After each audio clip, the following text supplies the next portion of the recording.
Hi there, everyone. I wanted to just show you this book that my son got for Christmas. It is our very first thinking tree journal, and it's available at funsschoolingbooks.com. I believe the link at their shop actually takes you to an Amazon link to purchase it, but this is such a neat first cookbook. If you have a child interested in cooking, like my son is, this is a super fun book, and I'm going to show you a couple things in here that I didn't see when I was previewing it. So let's just open it up here. This is different than the other Thinking Tree journals in that it actually does have specific things that your child will be doing. Usually they let your child pick topics and things like that, but this one is just a little bit different because of the type of book that it is. Now, I'm not going to flip through every single recipe, but I am going to show you this first one, and all of the rest of them follow this basic layout, but there is one page in each recipe that is unique, and I will be flipping through and showing you those because that was the part I didn't know about when we put this on his wish list for Christmas.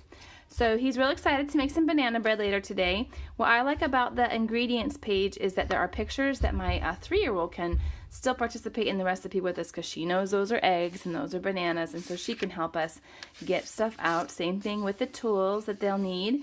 The instructions also have pictures, which I like because he may not know how to do the doneness test with the Q-tip. Of course, I can show him, but he's really independent when it comes to cooking. He wants to do it on his own, just like they do on America's Test Kitchen and Cook's Country. He really loves those shows.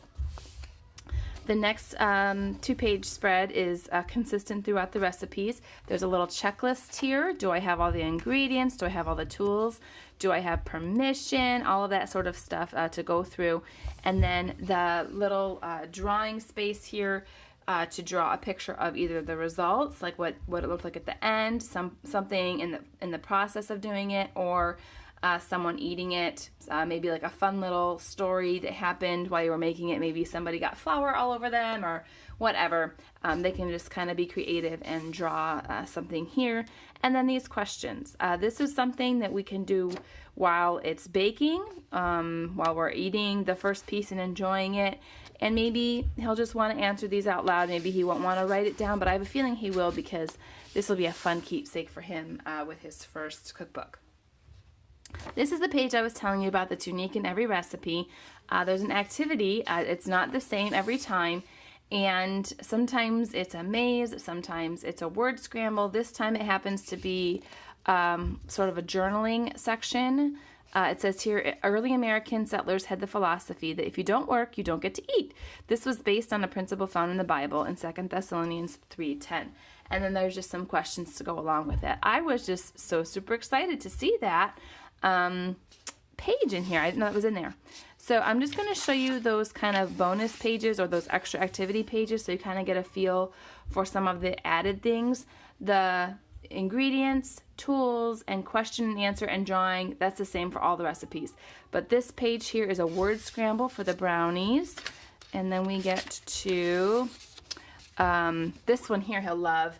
It says to watch a cooking show and to write out some new words that you learned, write out some directions for a recipe that you want to try in the bubbles that you heard them talking about. This one is a maze. This one is make our own recipe. So now that you've worked on 5 recipes, it's time to use your imagination and get creative. So he will love this, creating his own recipe and drawing a picture of his results.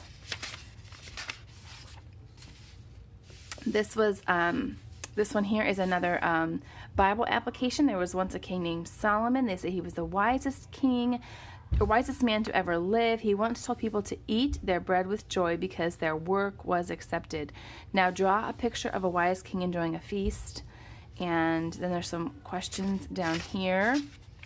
Again, great activities to do while the recipe is baking or even while we're enjoying eating it.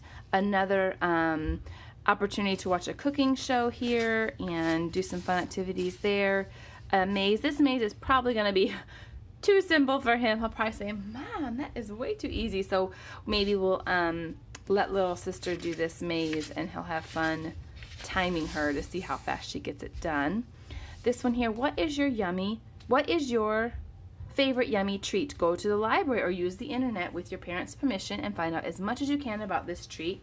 And there's some spaces here to write and then a place to draw. Another opportunity to make your own recipe. So some of the activities do repeat, but not right after one another. They kind of mix it up a bit. At this point, you have created a lot of yummy treats. It's a good time to remind you that cakes and cookies are good, but only in reasonable amounts. And then they do some a nutrition exercise here with coloring fruits and vegetables and naming them. Another cooking show opportunity here. He'll love doing that. This one here is talking about exercise. Oh, sorry, I should use my other hand here. We already know that we can't have sweet treats all the time.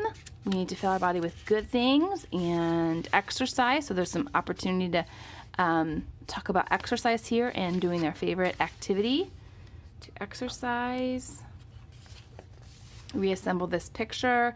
I think what we'll probably do here is I might photocopy this and let him cut them out. I don't know what we're going to do there, but there's one more to show you here. But this just gives you an idea of kind of what I'm calling the bonus activities. You certainly don't have to do them, but I think it just makes this more of a keepsake.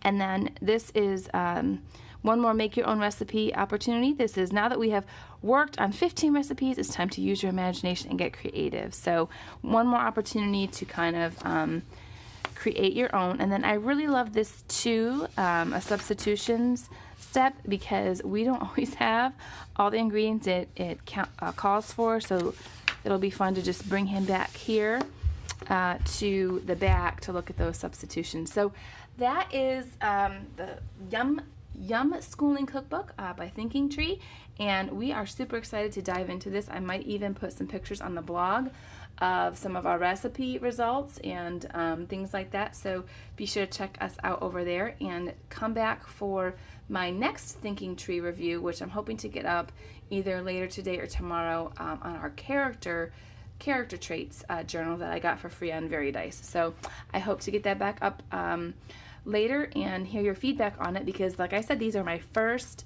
Thinking Tree journals, so maybe you could put in the comments below what other ones I should check out. Thanks for watching.